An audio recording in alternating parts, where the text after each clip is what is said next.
하나님의 말씀 함께 보겠습니다.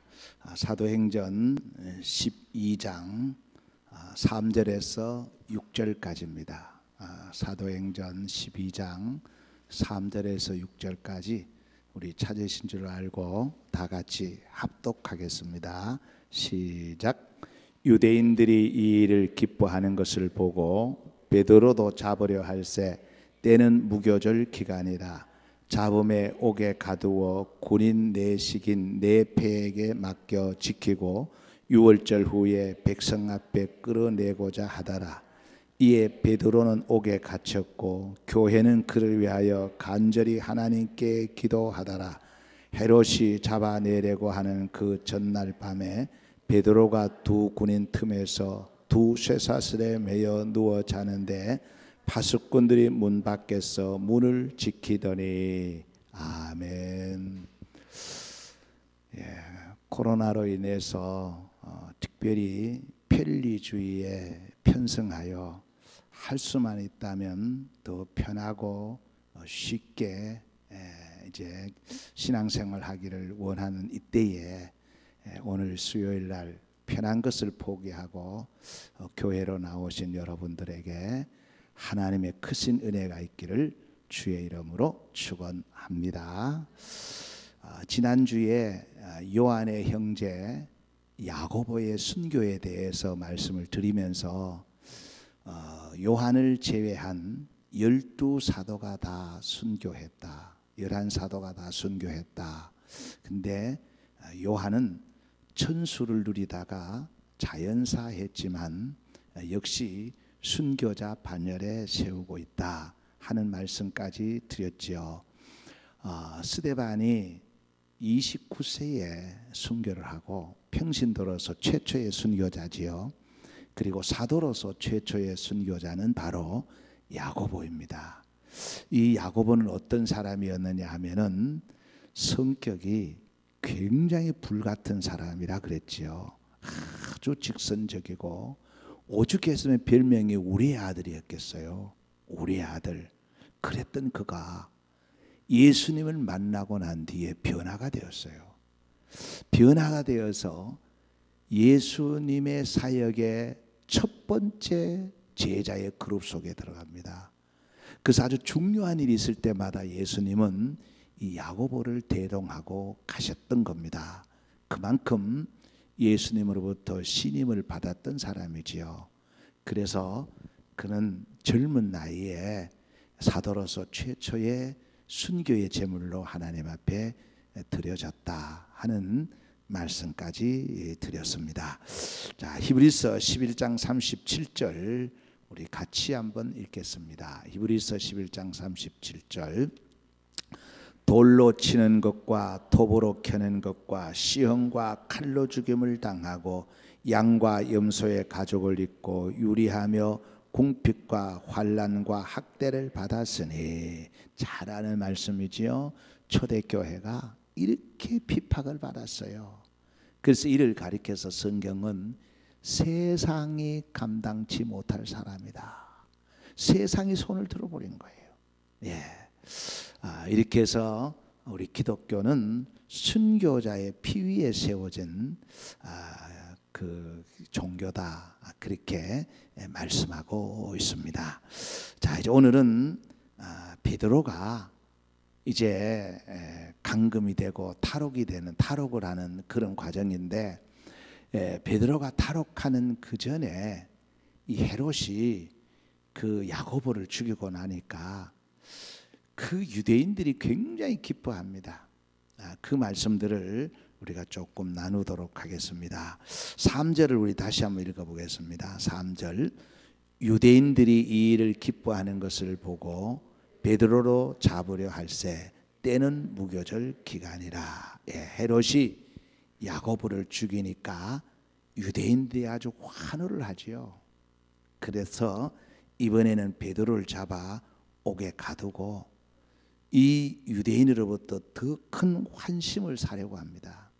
이것이 아주 못된 정치인의 전형적인 그런 방법들입니다. 그래서 이제 기독교의 박해가 가해지는 거지요.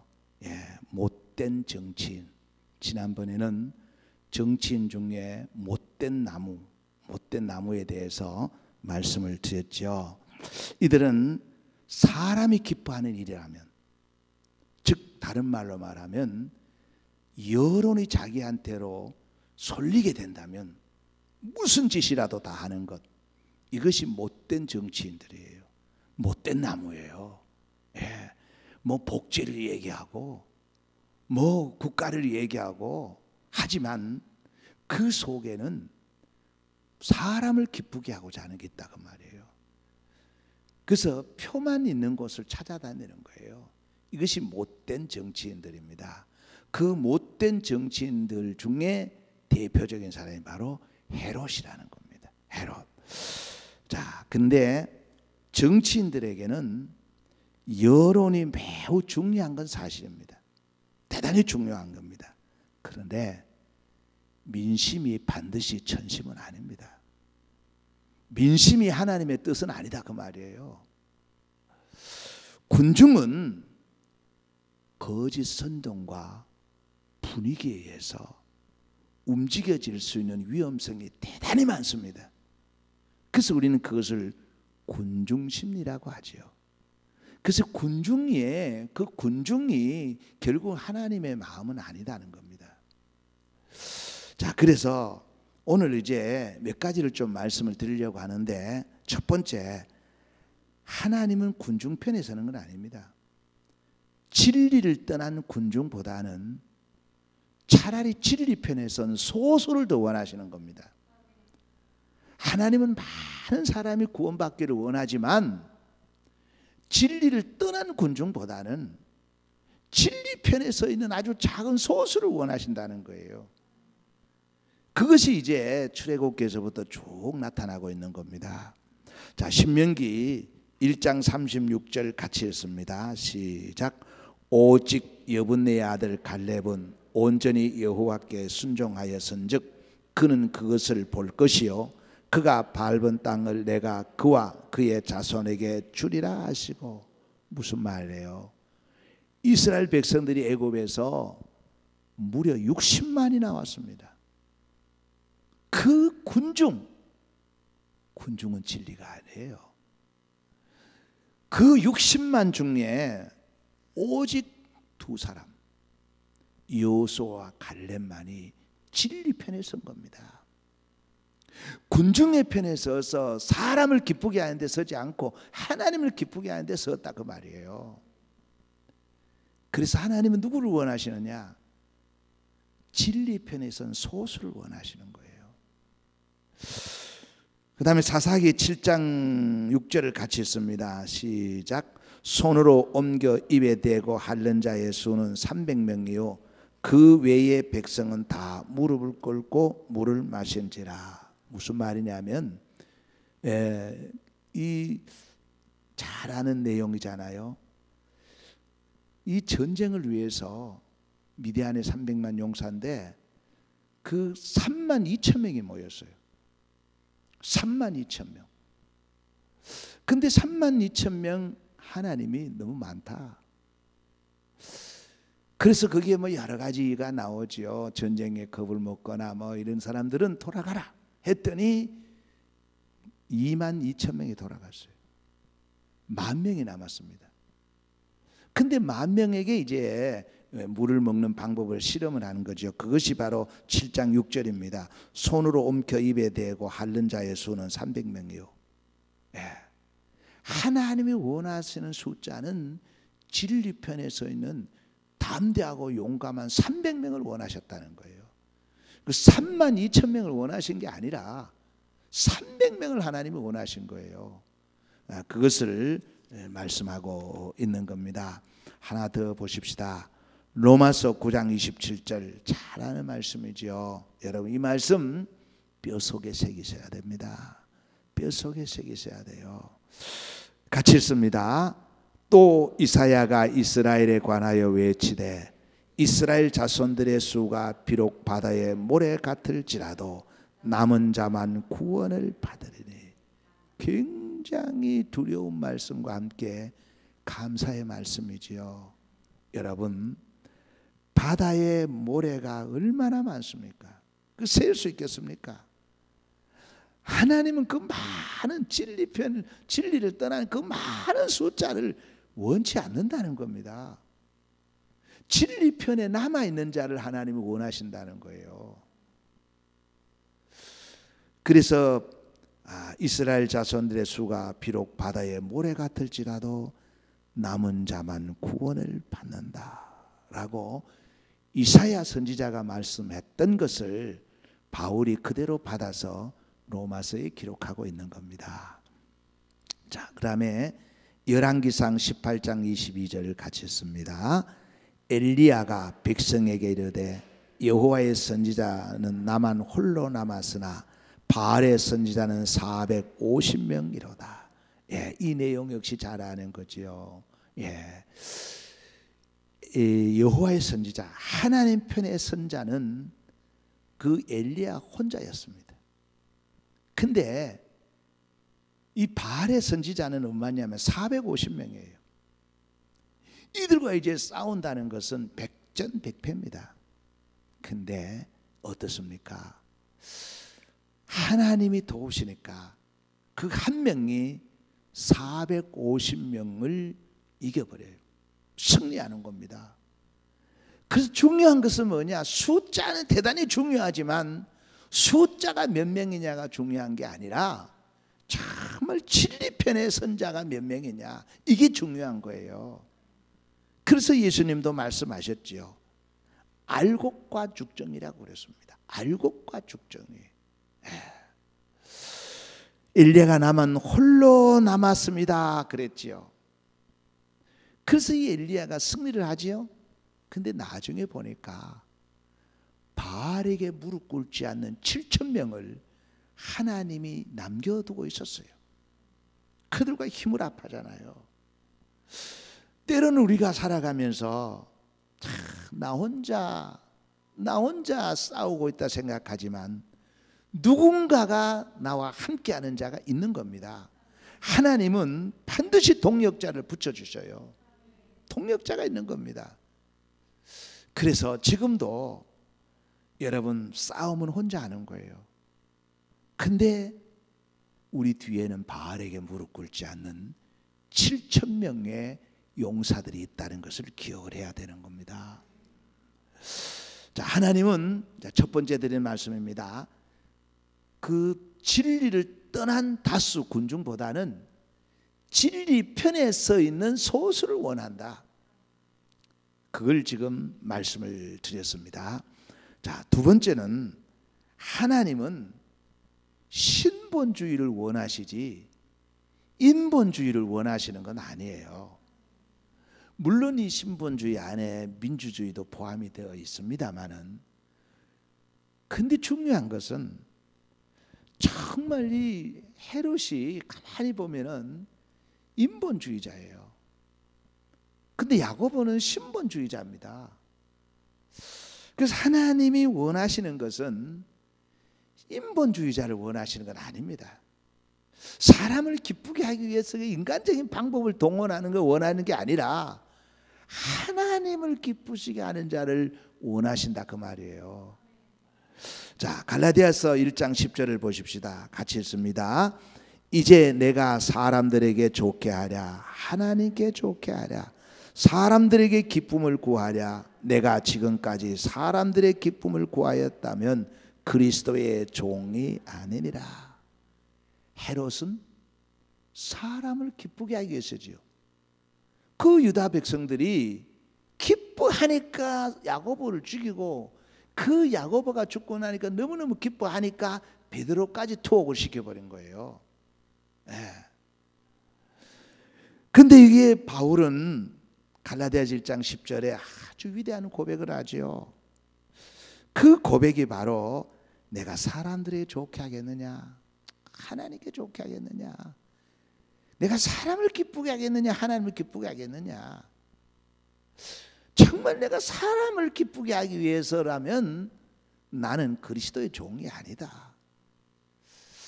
이는 모든 목회자들에게 굉장히 도전을 주는 말씀이고, 동시에 우리 성도들에게도 마찬가지입니다.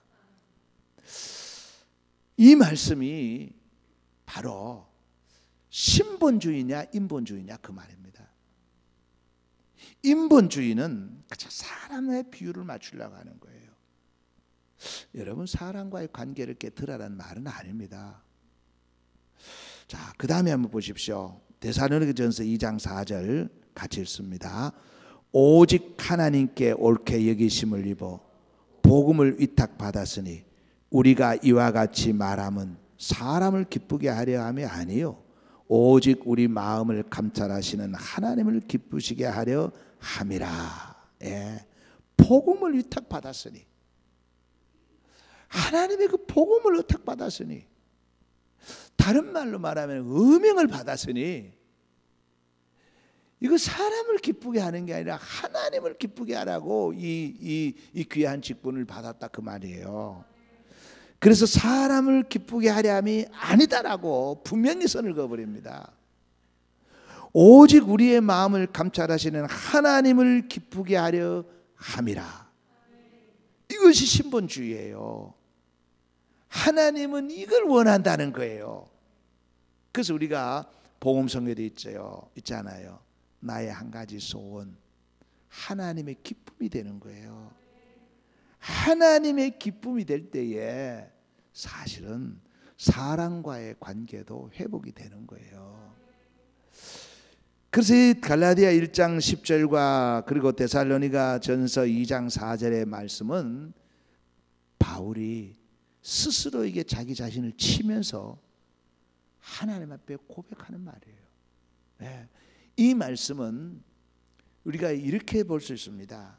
누구 들으라고 한 게 아니라 바울은 자기 스스로에게 이 말씀 가지고 치는 거예요. 계속. 예. 자칫 잘못하면은 좌로 가버리거든요. 예. 왜냐하면 지도자잖아요. 지도자에게 중요한 것 중에 하나가 뭐냐면 군중들의 여론이란 말이에요. 그 자칫 잘못하면 그쪽으로 갈 수 있는 위험성이 대단히 많은 거예요. 그래서 바울은 자주 했던 말이 뭡니까? 하나님의 말씀으로 자기를 친다 그랬죠. 쳐서 복종을 시킨다. 왜? 내가 다른 사람에게 복음을 전해서 그 사람들은 다 천국 가도록 하고 나는 오히려 버림을 받을까 두렵다 그랬습니다. 그래서 이 말씀으로 자기를 치고 복종을 시키는 거예요. 아주 귀한 말씀이 갈라디아서와 데살로니가 전서에 나오는 바울의 고백입니다. 이 고백이 저와 여러분의 고백이 되시기를 주의 이름으로 축원합니다. 데살로니가 후서 2장 4절입니다. 같이 읽습니다. 병사로 복무하는 자는 자기 생활에 얽매이는 자가 하나도 없나니 이는 병사로 모집한 자를 기쁘게 하려 함이라. 예, 지금 우리나라 군인하고는 조금 안 맞는 이야기 같아요. 안 맞는 이야기 같은데 중요한 것은 우리는 주의 병사잖아요. 주의 군대예요. 주님의 병사예요. 우리가 주님의 병사로 부름을 받았더라면 나를 부르신 자, 모집한 자를 기쁘시게 해야 된다. 그 말씀이에요. 자, 베드로전서 2장 5절입니다. 같이 읽습니다. 너희도 산돌같이 신령한 집으로 세워지고 예수 그리스도로 말미암아 하나님이 기쁘게 받으실 신령한 제사를 드릴 거룩한 제사장이 될지니라. 예. 로마서에도 그 너희 몸을 하나님이 기뻐하시는 거룩한 산제사로 드려라 하는 말씀이 나오지요. 예. 그래서 여러분 이 말씀 참 이 베드로가 그 아주 중요한 말씀이었죠. 너희는 왕 같은 제사장이라고 했지요. 근데 오늘 본문에서 다시 한번 보십시다. 제가 읽겠습니다. 너희도 산돌같이 신령한 집으로 세워지고 예수 그리스도로 말미암아 하나님이 기쁘게 받으실 신령한 제사를 드릴 거룩한 제사장이 될지니라. 예. 이게 우리가 종종 빠뜨릴 수 있는 말씀이 이 말씀이에요. 예. 우리는 왕 같은 제사장이라는 건 너무나 잘 알고 있습니다. 그런데 또한 그와 같은 맥락의 말씀이 오늘 바로 우리가 읽은 이 베드로전서 2장 5절에 있단 말이에요. 제사장이 뭐냐? 제사장은 하나님에게 초점이 가 있는 거예요. 하나님을 기쁘게 하는 거예요. 예. 그래야 거룩한 제사장이 되는 겁니다. 근데 이 제사장은요, 굉장한 유혹이 많습니다. 하나님은 보이지 않고 보이는 사람을 대상으로 해야 되잖아요. 그래서 굉장히 유혹이 올 수 있다 그 말이에요. 그래서 앞에서도 말씀드렸지만 자칫 잘못하면 좌쪽으로 갑니다. 그래서 하나님이 기뻐하시는 여기에 초점을 맞추어야 되는데 이것이 바로 신본주의라는 거예요. 예, 오늘 아침 편지에도 제가 썼지요. 예, 아침 편지에도 썼습니다. 여러분, 사람에게 집중하다가 보면 결국은 실망합니다. 사람이 어떠하든 간에 거기에 너무 집중하지 말라는 거예요. 나를 서운하게 하는 사람, 나를 기쁘게 하는 사람, 거기에 집중하다가 보면 인본주의에 빠지게 되는 거예요. 그래서 요셉은 하나님에게 집중해버린 거예요. 예. 아침 편지 읽으셨죠? 예. 뭐 바쁘니까 대충 읽을 것 같은데 저는 한참 생각해서 적은 거예요. 예. 정말 우리가 살아가면서 중요한 거 이게 신본주의인데 자꾸 사람에게 너무 집중하지 말자는 거예요. 예. 그 사람에게는 문제에 집중하고 자꾸 거기에 집중하다 보면은 사람이 두려워지고 약해지고 원망하고 불평하고 나중에는 본인이 깨져버리는 거예요. 그래서 요셉처럼 털털 털어버리고 너가 나를 팔아먹든지 나를 감옥에 넣든지 나는 모르겠다 하고 하나님에게만 집중했다는 거예요. 그랬더니 하나님이 그 손을 들어주신 거예요. 그리고 이것이 뭐냐? 신본주의라는 거예요. 신본주의. 자, 그 다음 마지막 세 번째입니다. 하나님은 말씀 중심의 사람을 원하시는 겁니다. 말씀 중심. 예, 늘 드리는 말씀이죠. 기준이 있어야 됩니다. 예. 이 기준이 말씀을 중심으로 말씀으로 우러나 좌로 치우지 않고 가는 이 사람을 원하는 거예요.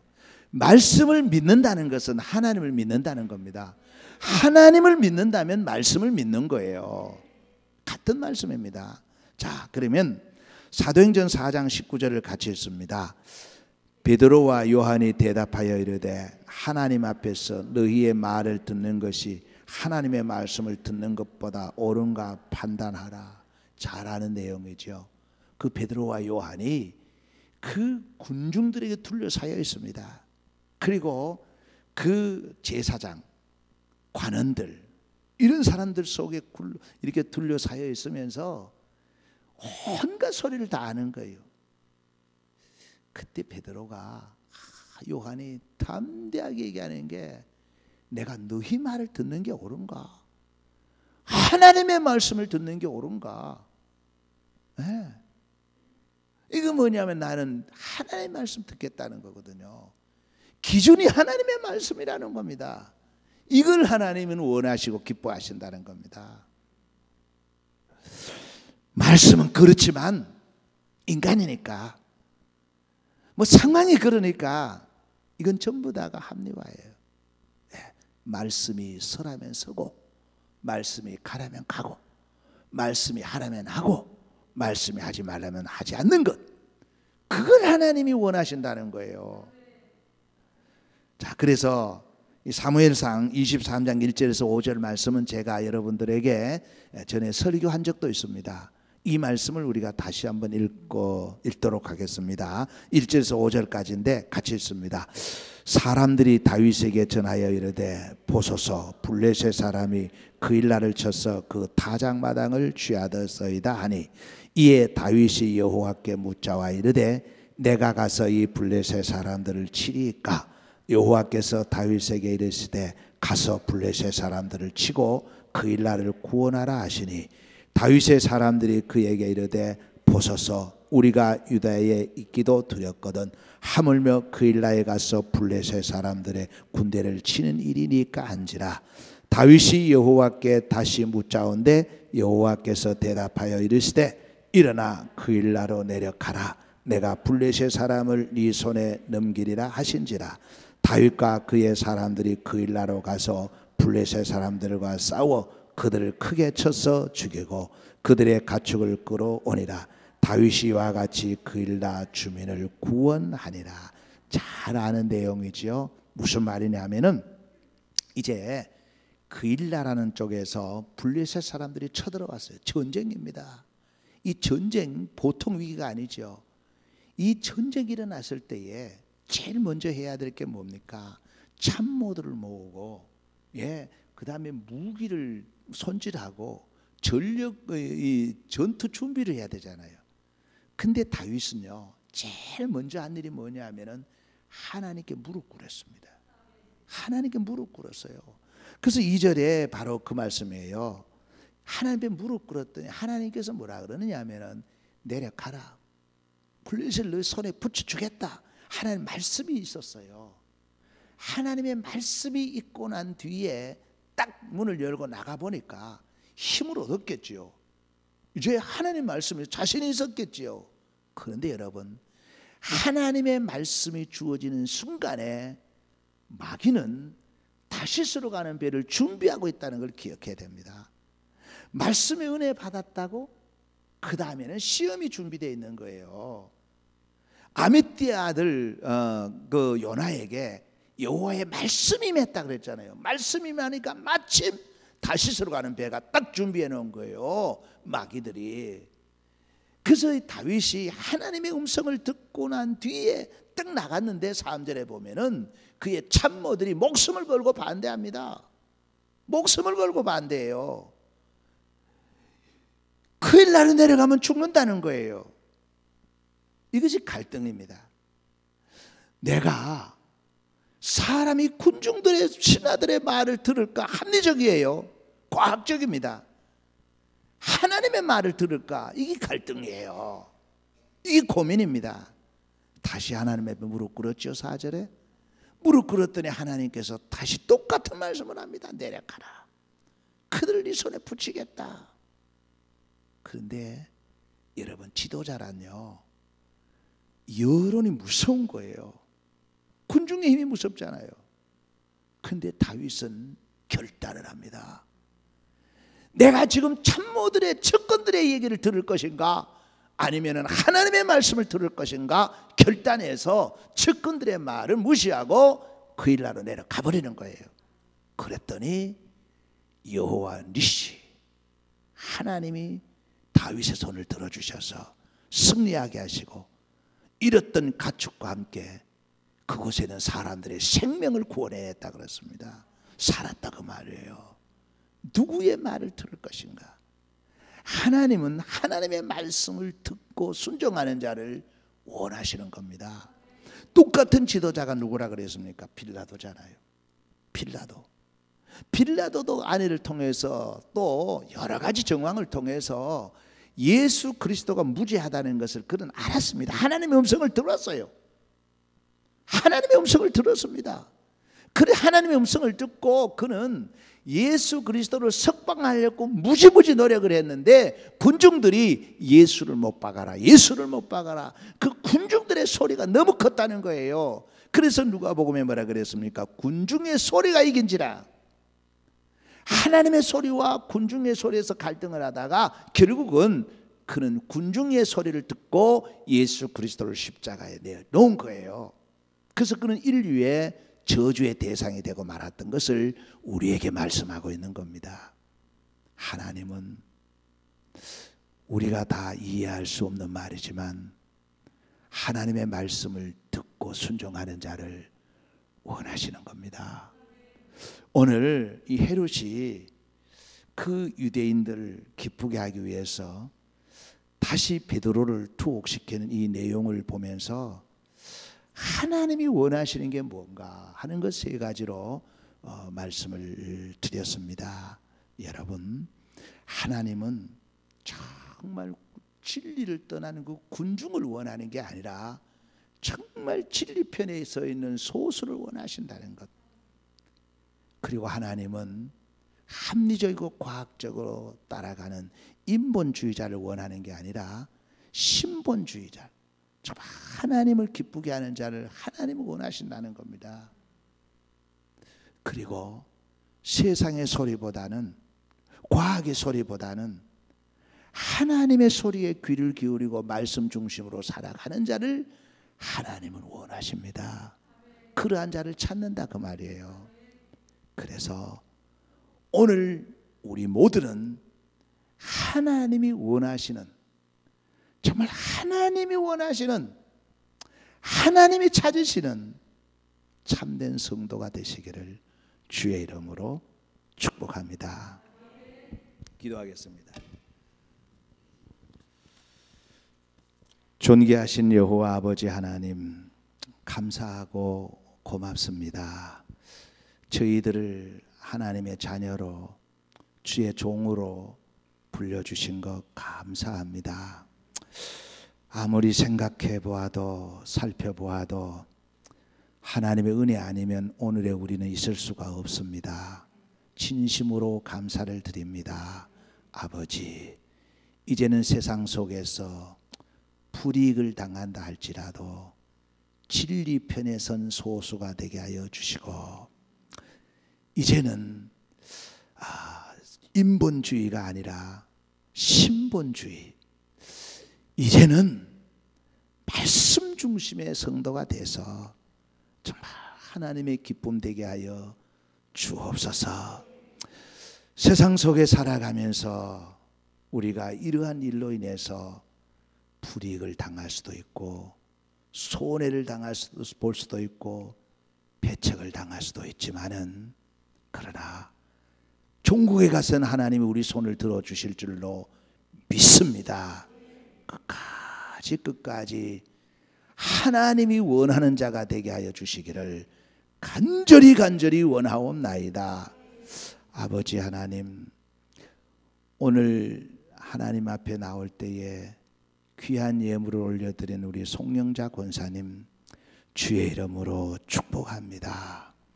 영육간에 강건케 하여 주옵시고, 우리 권사님 자녀선들을 위해서 축복하고 기도할 때마다 그 기도 하나님 들어주셔서 찾아 손손이 믿음 안에 살게 하여 주시고 진리 편에 서게 하여 주셔서 하나님의 기쁨이 되게 하여 주옵소서. 이제 예배를 마치고 가정으로 돌아갑니다. 돌아가는 발걸음 함께 하여 주시고 이 밤에도 거룩하고 건강하고 행복한 밤 되게 하여 주옵소서. 예수 그리스도 이름으로 축복하고 기도하옵나이다. 아멘. 하늘에 계신 우리 아버지, 아버지의 이름을 거룩하게 하시며 아버지의 나라가 오게 하시며 아버지의 뜻이 하늘에서와 같이 땅에서도 이루어지게 하소서. 오늘 우리에게 일용할 양식을 주시고 우리가 우리에게 잘못한 사람을 용서하여 준 것 같이 우리 죄를 용서하여 주시고 우리를 시험에 빠지지 않게 하시고 악에서 구하소서. 나라와 권능과 영광이 영원히 아버지의 것입니다. 아멘.